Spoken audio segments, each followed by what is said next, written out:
नमस्कार किसान साथियों। तो किसान साथियों, ये अपना जो है वो 2 साल का एप्पल बेर का बगीचा है और अभी लगातार कंटिन्यूअस बारिश रही है। तो बारिश में जो ज़मीन है वो बत्तर नहीं आई, जिसकी वजह से हम इसके अंदर जुताई वगैरह नहीं कर पाए और जो घास है वो 2.5-3 फीट का घास है वो हो गया है। तो जैविक तरीके से खेती करने में सबसे बड़ी दिक्कत आती है खरपतवार निवारण की। तो 3 फीट के करीबन का घास है, कैसे कंट्रोल किया जाए? केमिकल हम छिड़क नहीं सकते, कटाई से ये एकदम से पॉसिबल नहीं है, इतना काफ़ी दिन का टाइम लग जाएगा। इसकी वजह से अभी क्या है, इसके अंदर जो तरह तरह के कीट वगैरह हो गए हैं, मक्खियाँ हो गई हैं, जो आने वाले टाइम पे अपने जो है, ये देखिए हिलाने से कितनी जो मक्खियाँ वगैरह हैं ये उड़ रही हैं, मच्छर वगैरह हो गया। तो इससे क्या है कि जब अपने पौधे फ्रूटिंग पे आएंगे तो उसके अंदर जो बीमारियों के आसार हैं वो बढ़ जाएंगे। ऐसे जो पत्ते हैं ये छीलने का काम है, इसके अंदर से जो कीट वगैरह हैं वो करते हैं। तो इन सब से जो छुटकारा पाने का हम कौन सा तरीका अपनाएंगे, ये पूरी प्रोसेस हम आपको इस वीडियो में दिखाएंगे। इससे पहले अगर आप हमारे चैनल पे नए हैं तो चैनल को सब्सक्राइब ज़रूर कर लीजिए ताकि आने वाले हर वीडियो का आपको पता चल सके। तो किसान साथियों, एकदम से इतने बड़े घास में टिलर वगैरह चलना है पॉसिबल नहीं है। अपनी बेरियों के बीच में इतना भी स्पेस नहीं है कि ट्रैक्टर निकल जाए। बेरियां हैं ये 6 फीट से ऊपर हो चुकी हैं। तो इसको निवारण करने के लिए हम इनको 3 स्टेप में जो है वो इस काम को फिनिश करेंगे। सबसे पहले हम क्या करेंगे, इसको ब्रश कटर से जो है वो इसकी कटिंग करेंगे। ब्रश कटर से कटिंग करने के बाद में जो घास वगैरह है वो यहीं पे फैल जाएगा। उसको रिमूव करने के लिए हमें या तो हाथों से उसको हटाना पड़ेगा या फिर कोई अलग से टूल इस्तेमाल करना पड़ेगा। उसके बाद जब सारी ज़मीन क्लीन हो जाएगी उसके बाद में काम स्टार्ट होता है हमारे पावर टिलर का। तो ये तीनों प्रोसेस हम आपको करके दिखाते हैं। तो दोस्तों, ये अपना ब्रश कटर है जो कि होंडा इंजन के साथ में अपने पास अवेलेबल है। तो इसको चलाते समय किन किन सावधानियों का सबसे पहले किसान भाइयों को ध्यान रखना चाहिए ताकि जो है वो किसी को चोट वगैरह ना लगे। तो ये जब रोटरी वगैरह के ये नायलॉन के रोप चलती है तो ये आसपास का जब घास कुरेदती है तो घास के टुकड़े लगते हैं, साथ में जो कंकर पत्थर होते हैं वो पैरों में भी लगते हैं और आंखों में भी जाने का खतरा रहता है। तो आंखों पे हमें जो है वो चश्मा लगा के रखना है और पैरों में जो है ये ऊपर तक के जूते पहन लेने, घुटने तक के, ताकि कंकर वगैरह जो कुछ भी लगे वो इन्हीं के ऊपर लग जाए। तो सेफ्टी के लिए ये नीचे वाले शूज़ भी ज़रूरी हैं और गॉगल्स तो बहुत ज़रूरी हैं क्योंकि आँखों की सेफ्टी बहुत जो है वो प्रायोरिटी के ऊपर रहती है।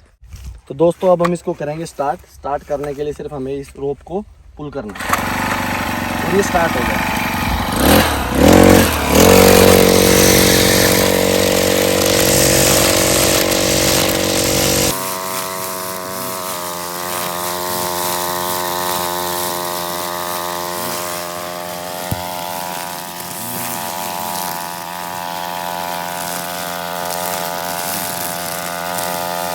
दोस्तों, डायरेक्ट रूटावेटर चलना पॉसिबल नहीं था तो हमने जो ब्रश कटर है उससे देख सकते हैं हम बिल्कुल प्रॉपर कटिंग की है। 3 फीट का जो घास था वो बिल्कुल मिट्टी के साथ में मिला दिया। ये देखिए सारा घास है वो यहाँ पे इस फॉर्म में पड़ा है। तो अभी डायरेक्ट इस कंडीशन में रूटावेटर नहीं चलेगा। तो इसको पहले हमें जो वीड हटाने के लिए कोई टूल वगैरह का इस्तेमाल करके सारा वीड हटेगा। फिर ज़मीन जब ऐसी हो जाएगी इस कंडीशन में जो है वो हमारा टिलर अच्छे से काम कर पाएगा। नहीं तो ये क्या है, रोटरी के साथ में घूम के और रोटरी के अंदर फंस के उसको चोक कर लेते हैं क्योंकि इसकी क्वांटिटी है वो बहुत ज़्यादा है। तो दोस्तों, अब काम स्टार्ट होता है वुल्फ गार्टन के इस टूल का। तो इस टूल का मुख्यतः क्या काम है, जब हमने घास काट दिया तो ब्रश कटर की कटिंग होने के बाद में सारा घास है वो कुछ इस तरीके से पड़ा रहता है। आप देखेंगे इसके अंदर, ये देखिए ये ऐसे जो सारा घास है वो ब्रश कटर के कटने के बाद में ऐसे पड़ा रहता है। तो इस कंडीशन में हमारा टिलर है वो काम नहीं करेगा क्योंकि ये जो है वो रोटरी ब्लेड्स के बीच में फंस जाएंगे जितना भी घास है। तो पहले इसको हमें हटाना पड़ेगा। तो उसको हटाने के लिए हम ये वुल्फ गार्टन का जो टूल है ये इस्तेमाल करेंगे।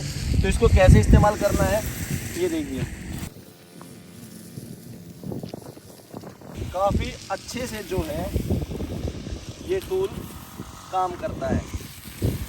आपको पत्ते वगैरह हटाने हैं किसी चीज़ के या फिर आपको ऐसे घास वगैरह हटाना है तो ये काफ़ी अच्छे से जो है वो काम कर रहा है। इसका जो मेन फ़ायदा है ये काम को जल्दी जल्दी निपटाता है। एक तो एरिया ज़्यादा कवर करता है और आप जो है जल्दी जल्दी करके सारे घास को जो है एक इकट्ठा कर सकते हैं। ये 5 से 7 मिनट में हमने जो है इस सारे एरिया को क्लीन किया है, सेम ऐसे ही प्रोसेसिंग। तो ये सारा घास हटाने के बाद में हमारा रोटरी के अंदर जो है वो घास नहीं फंसता है और जो हमारी जुताई है वो प्रॉपर होती है।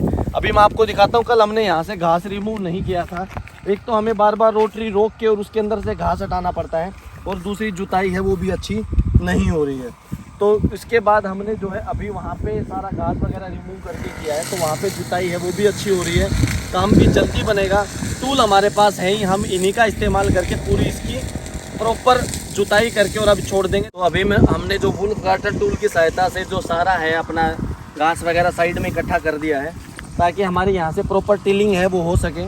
अभी हम अपने जो है टिलिंग का काम इस एरिया में स्टार्ट करेंगे, क्योंकि इससे हमने जो घास रिमूवल का जो काम था वो सारा हम कर चुके हैं।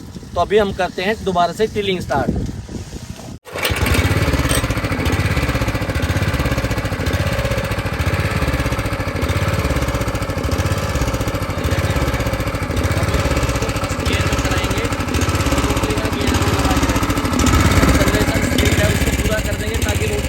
ज़्यादा से ज़्यादा रहे और इसकी चलने की स्पीड को कम रखेंगे, ताकि जो ज़मीन में जो गहराई है वो जुताई है जो वो गहराई से हो सके। तो अभी इसका क्लच का लोग हटा देते हैं और एक्सेलरेशन को बढ़ा देते हैं।